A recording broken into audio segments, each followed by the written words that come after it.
Well, hello. Hey. Welcome back. Welcome back to what is about to become one of the most interesting, definitely one of the most interesting terms I think we've ever had. This is 9 Science, and let's begin. How am I going to begin? This is so different, being in a place where there's no students sitting out there actually watching me, but today I'm going to give a lesson anyway. And I hope you're ready, because this term we're going to do something that's all about us. We're going to be talking and learning about biology, and biology is basically our bodies and how they work. And the way we're going to begin is with this word right here. Homeostasis is a really important part of what we do. And well, here, what we are learning today is to understand how our body stays alive every day and every night through tiny little changes that happen through the magic of biology, our biology. And that's what we're going to talk about. The reason we're going to do it, this is because your body is consistently at war with the outside world. It is fighting every day to keep you in harmony and feeling fit and vital. And that's something that we really need to do right now in this time of our life, because if we're not feeling vital, yeah, there's lots of stuff out there that our biology is going to have to be fighting against. Now, what I'm looking for is for you to watch this lesson, for you to then go ahead and complete the first 2 perfect Ed Perfect modules, and then what are we going to do? Then we're going to go and we're going to meet up later on in the week for a question and answer session that we can that's just what we're going to do. That's what I'm looking at you doing today. And if I'm looking and sounding a little bit strange today, that's because this is something totally new to me. And I'm loving it so far, but we'll see. We'll see what you think. First thing we're going to go on to is there is homeostasis. That's an important word. That there is what the whole first part of the course is about. And homeostasis is basically the state our body is in, or our body tries to remain in. That means everything's perfect and we're feeling good inside. And for today, we're going to know 7 things. We're going to be able to define what homeostasis is. We are going to be able to state what our internal environment is. We're going to be able to state what the external environment is. We're going to look at a word called a variable. And when it comes to homeostasis, a variable is the thing inside our body that we're measuring. For instance, I think the first thing we will go on to is body temperature. We're then going to look at a set point and a reference range.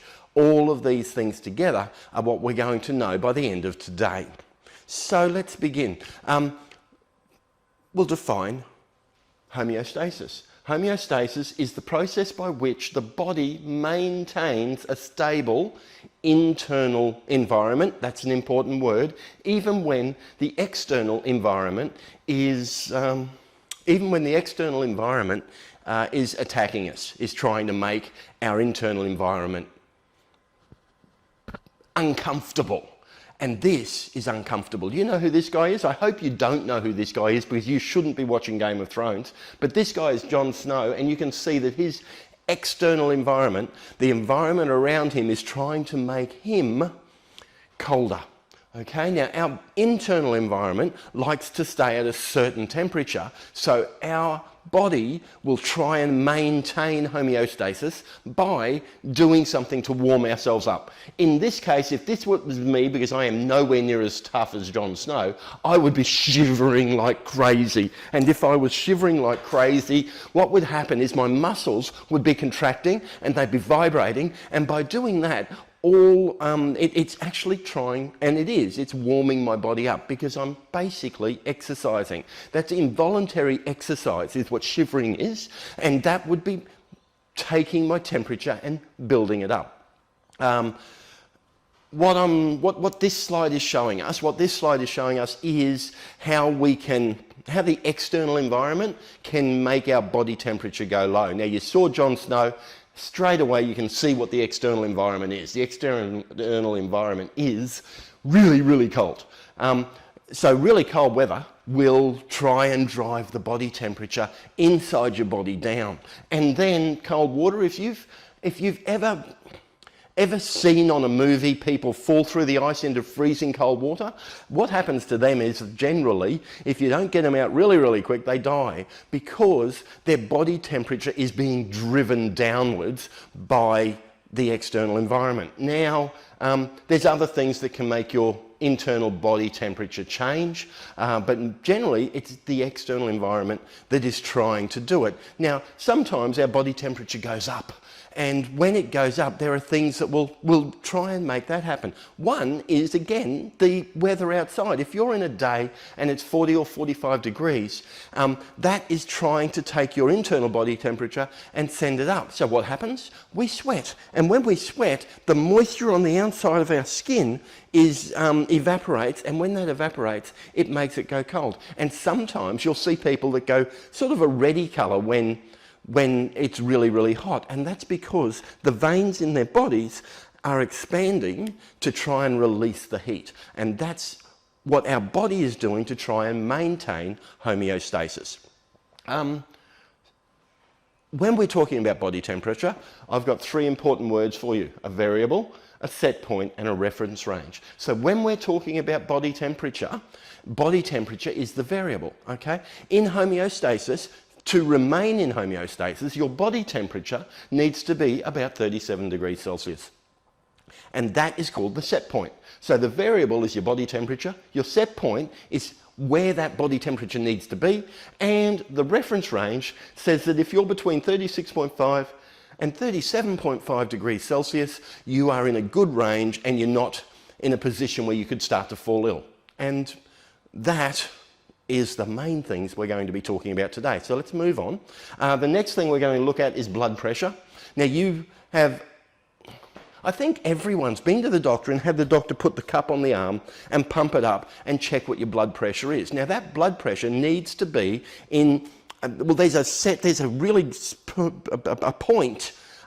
point that blood pressure is absolutely best at, but there's also a range that it needs to stay in. There's things that can drive it away from that, and they are going to make you feel, I'll start that again, I went to the wrong slide. So there's things that will drive you away from that perfect set point for your blood pressure, and they are external environments. One external environment is smoking. If you're a smoker, your blood pressure is likely to go up. Being overweight or obese, and a lack of physical exercise. So all of these things can drive your blood pressure higher, and that can cause problems. What type of problems? It can cause stroke, vision loss, heart attack, heart failure, sexual dysfunction, kidney disease and failure. All of those things can be caused by high blood pressure. So your body is doing its damnedest to try and keep that blood pressure down. And then, if we're going to measure it, we're back to these words again. You've got your internal environment, and in this case, the part of our internal environment that we're measuring is our blood pressure. That's our variable. Our set point is 105/70. If you've got blood pressure of 105/70, perfect. That's just fabulous. That's just what you need. But if you're in a reference range of 90/60 to 120/80, you're in a healthy spot, and that's good to know. So there, again, our variable is the part of our internal environment that we're measuring. Our set point is the sweet spot, exactly where you want it to be, and our range is where you keep it to remain healthy. Now we're going to look at another couple of parts of our internal environment, the next one being blood sugar. And I love this picture. You see how I've got the little sugar cubes in amongst the red blood cells? And they don't look like that. They don't look anything like that, but I think it looks cool. For your blood sugar to go up and down, there are things you can do. If you wanted to send your blood sugar up, Chinese food will do it, job stress will do it. If you want to send your blood pressure down, if you're feeling like you've got high blood pressure, there's just a great way to send it back down. And that great way is household chores. So if you want to get the vacuum cleaner out or mow the lawn or do something like that, that's a great way to bring your blood pressure down. Now, if you want your blood pressure to move up and down like a roller coaster, try exercise, try a lot of heat. Heat will also do that. And your blood pressure If it's wrong, if it's not where it's supposed to be, these are the types of things that can happen. You can wind up shaking, sweating, and I actually had that once a couple of years ago, which sent me to hospital, but that's a totally different story. Sweating, anxious, dizziness, hunger, fast heartbeat, impaired vision, weakness, fatigue, headaches, and irritability. Sounds not pleasant at all, but that's what can happen if your blood pressure is wrong. So if our body wants to stay in homeostasis, it does things to keep that blood pressure down. And this is what it tries to keep it down to. Again, we're back to our important words. Our variable, in this case, the variable that we're measuring to make sure our body's in homeostasis is blood sugar. We want about 5 millimoles per litre. We want exactly 5 millimoles per litre. That's where the set point is. That's the perfect amount of blood sugar in your blood. But if you're in between 4 millimoles per litre and 7 millimoles per litre, you're doing pretty well, okay? Again, our variable is what we're measuring, our blood sugar in this case, or our body temperature, or our blood pressure. Our set point and our reference range. Our set point is the perfect spot. Our reference range is where we're healthy, where we're staying healthy. Moving on, the next one's blood acidity or body acidity. Now, again, our external environment, the things around us or the things that we're consuming can cause problems with acidity. I'm going to pick the kidney failure because the kidneys are a big part of how our body remains level when it comes to acidity, because they take that acid and they take it out of the bloodstream and basically we pee it out and it's gone. And that's as simple. But if you've got faulty kidneys that aren't working, then that's not a good thing at all, because you can't get rid of that acid.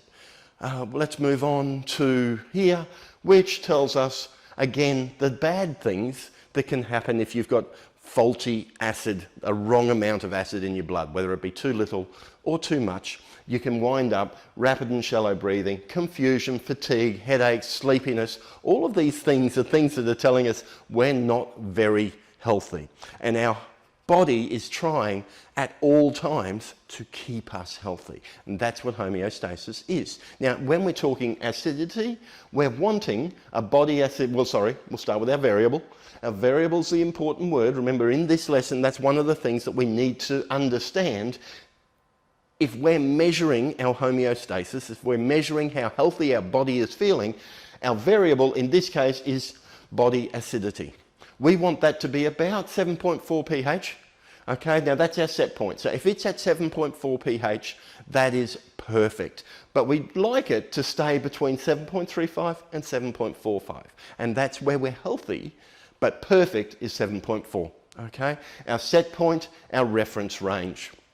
Let's move on. Oh, here we go. We're coming up to the end. We're coming up to the end of this lesson. And what I'd like you to do is answer this question for me. What is your internal environment? Okay, we've spoken about our internal environment. We've spoken about our external environment. So what I'd like you to do now is just stop the video and write down what you feel our internal environment is after listening to me chat for the last 15 minutes or so. Okay, welcome back. Now, our internal environment, your internal environment is everything inside your body.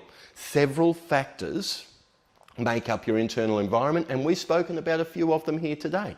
They are body temperature, blood pressure, blood glucose levels, that's your blood sugars, ion concentrations, water levels, and lots more. And we know lots more are things like blood acidity and mitochondria inside your stomach, all of the different little munchies that eat and act with the acid inside your stomach, and there's lots and lots of things that's inside our body that needs to be kept at homeostasis. Let's move on to the next question just to finish up what we're talking about.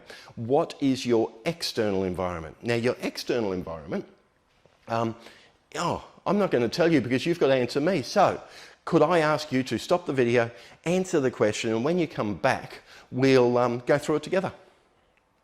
Great, welcome back. Now, what is your external environment? Your external environment is everything around you. And that, everything from temperature to humidity, composition of the air, chemicals, food and water. Some of the things we spoke about before, if you eat the wrong type of food, it can send your body into a strange place and send it away from homeostasis. So the food and water, even though it ends up inside us, is an external environment. Let's move on. Now, what is a variable? We've talked about this about 5 times so far, and each of the times we've used a different variable. So what I'd like you to do is stop the video, answer for me, what is the variable? Welcome back. Now, our variable in homeostasis, because a variable is something we use an awful lot in science, but in homeostasis, the variable is the part of the internal environment that the body is controlling. In this case, we have spoken about blood pressure, blood sugar, body temperature, and blood acidity are all the variables that we have spoken about in this lesson. Next, what is a set point? Now, the set point, again, I can't answer you because you've got to answer this question. Stop the video, write down what a set point is, and we'll be back in just a moment. Okay, welcome back. What is a set point? The set point is the ideal value for the variable, okay? That is the ideal, that is the perfect place that you would like your variable to be. And what I'd like you to do now is jump on your email, send me a note, and in that note, I'd like you to tell me what the set point or the ideal value for our body temperature is, okay? And while you're at it, do you remember the little dog that was heating up and had very high body temperature? He had high body temperature, and if that was us, we'd be sweating to try and get rid of that, and we'd have our veins expanding to release the heat. What does that little dog do to lower his body temperature if it's high? I'm not sure if they sweat. I think their veins expand like ours, but what else does he do that we don't do to lower his body temperature? Okay, now the last one, I've actually going to give you the answer straight up because I dodged up the PowerPoint and forgot to put in a blank slide. So the reference range is the range of acceptable values for the variable. So again, body temperature, which is the one we talk about most, is somewhere between 36.5 and 37.5 degrees Celsius is where we'd like our body temperature to be, and that is the reference range. Okay, so that today is about all I need to talk about, is about all I need you to understand. I need you to know what your internal environment is, what your external environment is, what your variable, when we're talking about homeostasis, what is your variable? I'd like you to know what a set point is. I'd like you to know what a reference range is. Oh, and there was one more thing, and I'm going to let you answer this all by yourself, and on that email that you're sending to me, I'd like you to tell me why homeostasis is important. Okay, so 3 things I'd like answers to. 1 is what is the set point for our body temperature? 2, what does that little dog do to lower his body temperature when it's high? 3, why? Why is homeostasis important?